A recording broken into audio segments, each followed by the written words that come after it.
മണിക്കൂറുകൾക്കുള്ളിൽ ഡൽഹിയിൽ ബി.ജെ.പിയെ ആര് നയിക്കും എന്ന പ്രഖ്യാപനം പാർട്ടിയുടെ കേന്ദ്ര നേതാക്കളിൽ നിന്നും ഉണ്ടാകും. ചരിത്ര നിമിഷത്തിന് കാതോർത്തിരിക്കുകയാണ് ബി.ജെ.പിയുടെ നേതാക്കളും അണികളും. 27 വർഷം മുൻപ്, കൃത്യമായി പറഞ്ഞാൽ 1998-ലായിരുന്നു ഇന്ത്യയുടെ തലസ്ഥാനമായ ഡൽഹിയിൽ മുഖ്യമന്ത്രിയായിട്ട് സുഷമ സ്വരാജ് ചുമതലയേറ്റത്. എന്നാൽ വെറും 52 ദിവസം മാത്രമാണ് സുഷമ സ്വരാജിനെ ആ കസേരയിൽ ഇരിക്കാൻ സാധിച്ചത്.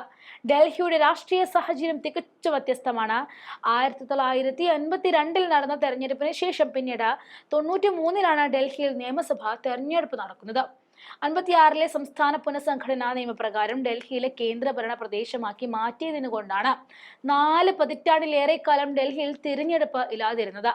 അന്ന് നിയമസഭ പിരിച്ചുവിട്ട ശേഷം പിന്നീട് 93 വരെ രാഷ്ട്രപതി ഭരണമായിരുന്നു ഡൽഹിയിൽ ഉണ്ടായിരുന്നത്.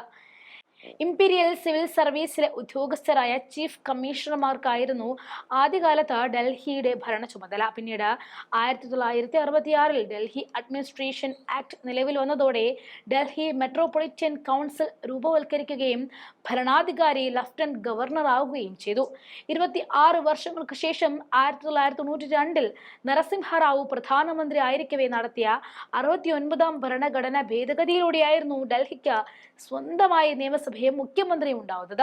പ്രത്യേക പദവിയുള്ള കേന്ദ്രഭരണ പ്രദേശമായതിനാൽ ഒരേ സമയം മുഖ്യമന്ത്രിക്കും ലഫ്റ്റനന്റ് ഗവർണർക്കുമാണ് രാജ്യ തലസ്ഥാനത്തിന്റെ ഭരണ നിർവഹണ ചുമതലയെന്നും കാണാൻ സാധിക്കും. പ്രത്യേക പദവി ലഭിച്ച ശേഷം 1993-ലാണ് ആദ്യമായിട്ട് ഡൽഹിയിൽ തിരഞ്ഞെടുപ്പ് നടക്കുന്നത്. ആകെയുള്ള 70 സീറ്റിൽ 49-ഉം വിജയിച്ച് ബി.ജെ.പി അധികാരം പിടിച്ചു. കോൺഗ്രസിന് 14-ഉം ജനതാദളിന് 4 സീറ്റുകൾ ലഭിച്ചപ്പോൾ 3 സ്വതന്ത്രരാണ് വിജയിച്ചത്. ബി.ജെ.പി നേതാവായിരുന്ന മദൻലാൽ ഖുറാനെ സ്വതന്ത്ര ഇന്ത്യയിൽ ഡൽഹിയുടെ 3-ാം മുഖ്യമന്ത്രിയായിട്ട് 1993 ഡിസംബർ 2-ന് സത്യപ്രതിജ്ഞ ചെയ്തു.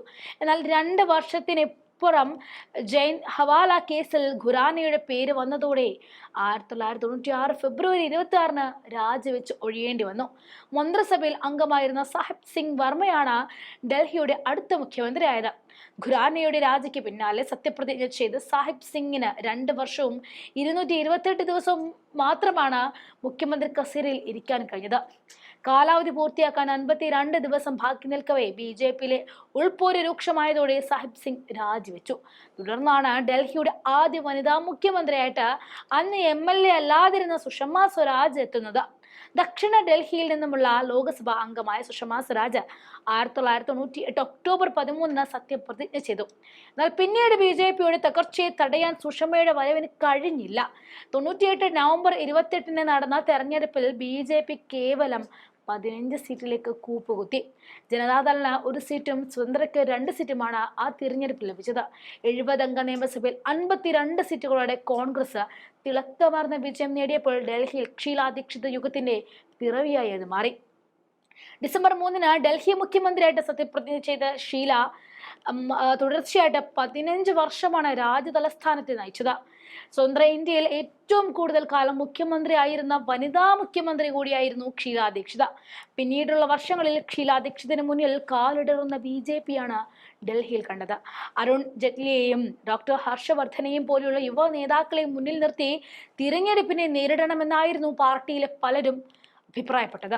എന്നാൽ മദൻലാൽ ഖുറാനെ മുഖ്യമന്ത്രി സ്ഥാനാർത്ഥിയാക്കിക്കൊണ്ട് പാർട്ടി തെരഞ്ഞെടുപ്പ് നേരിട്ടു. 2003-ലെ തെരഞ്ഞെടുപ്പ് ഫലം വന്നപ്പോൾ ബി.ജെ.പിക്ക് 20 സീറ്റുകൾ മാത്രമാണ് നേടാൻ കഴിഞ്ഞത്. 47 സീറ്റുകളുടെ ഷീലാ ദീക്ഷിത് അധികാരം നിലനിർത്തി. പിന്നീടാണ് ആം ആദ്മി പാർട്ടിയുടെ വരവും ഷീലാ ദീക്ഷിത് എന്ന വൻമരം എ.പി.ക്ക് മുന്നിൽ കടപുഴകി വീണതുമെന്ന് കാണാം. 2014 മുതൽ ഇങ്ങോട്ട് ലോക്സഭാ തെരഞ്ഞെടുപ്പിൽ ഡൽഹിയിൽ 7 മണ്ഡലങ്ങളിലും ബി.ജെ.പിയാണ് വിജയിച്ചത്. 2019-ലും 24-ലും അത് ആവർത്തിച്ചു. എന്നാൽ ഇക്കാലയളവിൽ ബി.ജെ.പിക്ക് ഡൽഹി നിയമസഭയിൽ നിലം തൊടാൻ കഴിഞ്ഞിരുന്നില്ല. ആ ചീത്തപ്പേര് മാറ്റി എഴുതിയിരിക്കുകയാണ് ബി.ജെ.പി ചരിത്രം രചിച്ചത്.